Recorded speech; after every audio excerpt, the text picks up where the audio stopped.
Hey everyone, thanks for stopping by my channel today.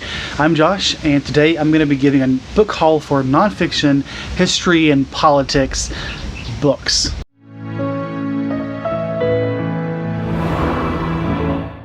So I'm home, visiting my family, getting vaccinated, and because I'm here, I have a lot of books that I had ordered last year to haul. I am not going to haul them all at once because there are a lot to haul, and instead I decided to split them up by themes, and hence this one being history and politics, nonfiction. You're going to see a lot of these throughout the next month or so as I process all of them, and hopefully you'll find the themes easier to sort of filter which ones you care about. But I have a great selection of history, nonfiction, and politics here. It's I think one of my larger collections here. The ones you're looking at here are kind of the books, but spoilers, don't look at that, please don't leave. If you stick around, there'll be a present at the end. Spoilers, just a thank you. Okay, first off, a book that was actually gifted to me, I did not know about until I got here, a Christmas gift from my mom's roommate, and that is the U.S. Constitution of the Writings. What is in here? I don't know. I do love the copy. It might not be vegans, but I didn't pay for it. Let's see. Oh look, there's a note in here. Josh, to ant on the moor does more than slumbering ox. An ant on the moor. Well, the ant on the move. Sorry, I'm illiterate. The U.S. Constitution of the Writings. Let's just see what the other writings are. I'm curious here. A lot of writings. Okay, there's the Constitution, the Federalist Papers. I actually have a copy of the Federalist Papers, but I think I might get rid of it since it has pretty much that and other things. There's a lot too much to go through in here, but a lot of writings actually. If you want to pause it, I don't know if you can read that, but great pick. Next is a memoir, and it's officially my first ever physical arc that's been sent to me. I am so excited, not just for this, but for the for the sentiment of it. I am so excited because this is like a big news. First there are ebooks, now it's officially a physical arc.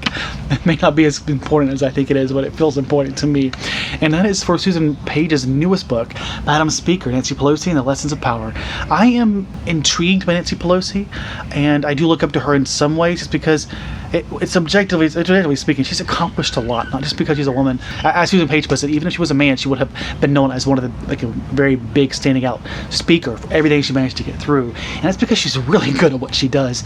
And whether we agree with her or not, we have to give her some props.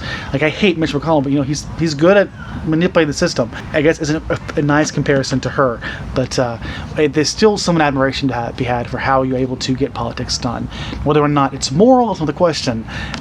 Stick around for, I guess, a vlog eventually where I read this to find out more thoughts about how moral of a person she actually is. And since we're on Susan Page, I will go ahead and show you our other book that I have here, which is another autobiography, and this time of Barbara Bush, the matriarch Barbara Bush, and the Making of American Dynasty by Susan Page. Susan Page works for the USA Today. I first got familiar with her in her, I think, interviews, or maybe it was filling for Diane Rehm on the Diane Rehm Show, which has now become, for like the last 5 years or so, become the 1A, which has a new host recently. I actually really like the new host. You should check out the 1A podcast or radio show if you're in the city that airs it. Anyways, she's a fantastic journalist from my perspective, and I think she has a great voice too, like to narrate. And so I'm excited to read both of these. There's more pollen down here, but it's beautiful here too. I was going to film in front of the trees, but my sister wanted me to film in front of her porch because she's officially got it made up. You can only see so much of it though. I don't know if she was thinking about that, but you at least see the flowers. But it is a nice little area out here. But this is, it's pretty straightforward what this is. She's just someone whose writing I've been wanting to check out because of how much I like her as a journalist, and the fact that she is willing to touch on two figures from two opposing parties, I think reflects that she's not necessarily biased. And we keep the memoirs and autobiographies going. And so I'm going to continue with Ruth Bader Ginsburg, Jane Sharon DeHart, A Life. And this is exactly what it sounds like, an autobiography by this author. This seems like it's fairly popular. There are two very popular ones. I think the other one is either written by her, or it was another one that was just, I think, smaller, more compact. This one's a bit of a chunker, and I'm excited for it. I want to see my dad get me this for Christmas. It might have been my mom. It was, I think, just before she had died. But I'm excited to read more about her life, the good and the bad. After she died, we all heard the praise, but of course there's also some criticism as far as how liberal she actually was, or what she fought for, what she didn't fight for. And overall, she's remembered as, I think, pretty highly among most people. I mean, most people who are liberal. We will continue the autobiographies going, and this time it's Abraham Lincoln, A Life, Volume 2 by Michael Burlingham. I think I may have hauled this last year, but I definitely hauled part 1. I feel like I had both on hand. I just did not put it in the car for some reason. I didn't put it in my stuff, and so this is still here. next one I ordered. I came in August to pick up my other books last time, so I had it sent before August. And for some context, all these books are books I bought before this year because I'm on a book buying ban this year. But this is part 2, and it's a bit of a chunk, so it gives you some context how long it is. But I think I wanted to pick this. I want to say it was because I think I ordered these after I read back in February 2020 the Battle Cry of Freedom by McPherson. That was about the Civil War. I wanted to learn more about Abraham Lincoln's life, and I am not holding back. I have not started the first one, and I need to, since I've now had it for nearly a year now, I think. So that's something that's sort of high on my priority list. Okay, let us continue again with the, what do you call this? Autobiographies. This time it's a memoir. Oh, the sticker's got all over the cover. This is What America Looks Like by Ilhan Omar, one of the, what was it? I forget what their name is, but the 4 women in Congresswomen who are often seen as like the liberal, what's the word, the quad, the 4, whatever the hell it is. And this is actually a lot smaller than I pictured it. For some reason I thought it was going to be huge. This is one I'm excited to finally have on hand and excited to get to at some point. She is a refugee turned Congresswoman, and she's definitely made a name for herself, so I'm excited to get to this one. So I guess I don't know if I'm sad or glad that it's not longer. I mean, I love a good long book, but it's also far less intimidating. It means I'm more likely to pick it up sooner. Continuing on in autobiographies, yet again, we have ourselves Hattie McDaniel, Black Ambition, White Hollywood by Jill Watts.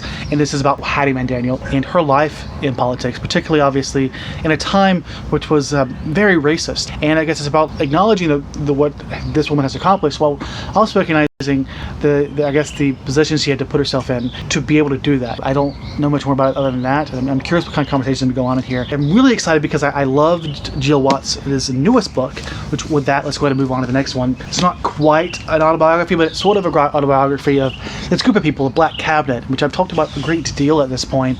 It was number 2 of my top nonfiction books of 2020. I absolutely adored this book. It put me on a massive binge of reading nonfiction history and politics last year because I was so engrossed with the story and like the narrative, how well it was told, and just I'm so curious about understanding the context of the period by which this group existed in, and the individuals who intersected or interacted with the Black Cabinet. The Black Cabinet being this group of Black individuals who helped to progress Black policy, or basically push the government to take more actions on behalf of the Black Americans who are often overlooked, if not actively discriminated against. And there's often some admiration or credit given to FDR for the little that was accomplished during his time for Black people, and this book makes it very clear that he is not responsible for that. This group of people who were not a part of any one like particular official group. They were all individuals from different sects being led by this one figure. Shoot, I already forget her name. I know this. No, Bethune. Mary Bethune. She was this leader, this mother of this group who essentially was responsible for helping guide it to be able to accomplish what it did, which is no small feat considering the fact that these were very different people. Even if they were all Black Americans, they were still very different in their ideologies and how they approach things. And it's such an amazing book, and I think it centers best around her. But there's also other key figures that it talks about as well. Highly recommend this book, really, which is why I bought her other book, of course, about Hattie McDaniel. Okay, pivoting back to autobiographies, or at this point, we have something that's kind of sciencey. I almost put it in my science stack, but not today. We have The Immortal Life of Henrietta Lacks. Doctors took her cells without asking. Those cells never died. They launched a medical revolution, a multi-million-dollar industry. More than 20 years later, her children found out their lives would never be the same. I think most people probably have heard of this book. I literally just told you what it was about a Black woman who was used for some groundbreaking research, and her cells have been used ever since. And her family, herself included, have never been compensated. And this is her story. One last semi-autobiography, and that is Camelot's End about Kennedy versus Carter and the fight that broke the Democratic Party. This is by John Ward. I think it was one of my top books as well, not quite as high as Black Cabinet, but it was up there. It was definitely in my top nonfiction books of last year, and if you watched my election reading vlog, this was the highlight of that vlog. This was so good. It was such a compelling argument, such a compelling story being told about basically the presidency, Jimmy Carter's re-election to the Democratic ticket, and how he had to face another Democrat in the primaries, which is obviously something that never happens, at least not anymore. And in this case, it was Kennedy. Was it Ted Kennedy? Yeah. And about how that played out, how it was built. The story starts as sort of a background, like a semi-biography of both these individuals leading up to their time in Congress. Okay, my sister's distracting me. Okay, I'm not moving this out. I'm keeping this in. And damn it, now she threw me off. And then we had the sensual fight. And I think there's nothing more compelling in politics than a good fight. Like, obviously I know it can be, especially if we're living it, it's not quite as exciting, but it's really engrossing just to see how things play out. But also as sort of a reflective thing to go on here, because this story, I couldn't help but think about the last 2 elections and about how we have the progressives and the more moderate candidates being pitted once against one another, to the point that they're really hurting each other. And in a similar case here, we had Reagan beat the Democratic incumbent, and we had Trump, a very Reagan-esque candidate, beat Hillary Clinton. But that's a bigger conversation. You can check out my blog for if you want more about that. But love this book so much. Another interesting book that wasn't quite as compelling to read was After Trump, Reconstructing the Presidency, Bob Bauer and Jack Goldsmith. This one I think I gave maybe 3.5 stars. I did like it. It's essentially looking at the government policies and the presidency and asking how it can be improved, basically what policies or new systems should be in place to help prevent presidents from abusing the system in the same way that Trump has. It's a delicate approach though, because there's also a problem of, over policing, I guess it's a bad word, over restricting the president, because we don't want the president to be unable to do something that needs to be done in a time of a crisis. But there's like a delicate line to cross, which was the central point of this, as they discuss what can be done, what, if anything, should be done, and how to do that. And the one thing about this that made it really dull and hard to get through was that it was just, it's a lot of policy. It's a lot of policy approach. And if you like that kind of conversation, highly recommend this. It's a fantastic book. It's written by 2 individuals who were each on a different administration. I think one was on Bush, one was on either Clinton or Obama. I think it was Clinton. So we have 2 different sides of the political spectrum. Obviously both fairly moderate. These days, I think most people who weren't pro-Trump were considered moderate. But regardless, it's meant to be a nonpartisan in their approach. But a solid book, just very dense, and not for like the average reader, I think. Now we're going to move on to my 2 final books, which are actually the 2 anti-racist books that I have here. We have White Fragility, which has been spoken about a lot. Sorry, these books are falling over. It's been spoken about a lot. It's essentially racism 101 for white people, and about how the central idea here being, of course, white people don't want to hear about that are being racist, liberals and conservatives alike. And I found it very good, but I know there was some criticism for its use of the N-word unnecessarily, especially by the narrator, and about the fact that it is very 101. It's very basic. But I think for the average reader like myself, I personally found it very valuable, is what I'm trying to say. And then we have another one, which is one that I've been looking forward to for a great while. I'm so excited because I forgot I bought it, but I'm glad I did. Now I have it. That is The New Jim Crow: Mass Incarceration in the Age of Colorblindness by Michelle Alexander. And to be clear, when I say excited, my excitement to learn something new is the joy there. The act of educating can itself be a very satisfying process in its own way. But those are all the books. That's that. Thank you so much for stopping by. I hope you liked this. This video was longer than I thought, but actually a decent length considering the number of books. My last history nonfiction book haul is my second best video, so I guess there's more of an audience for this than I thought. I'm very excited for these books. A great collection, solid collection. Check out probably next week. Try every Friday for my next book haul. Splitting them up by theme. Next week I don't know what the theme's going to be yet. I'll figure it out.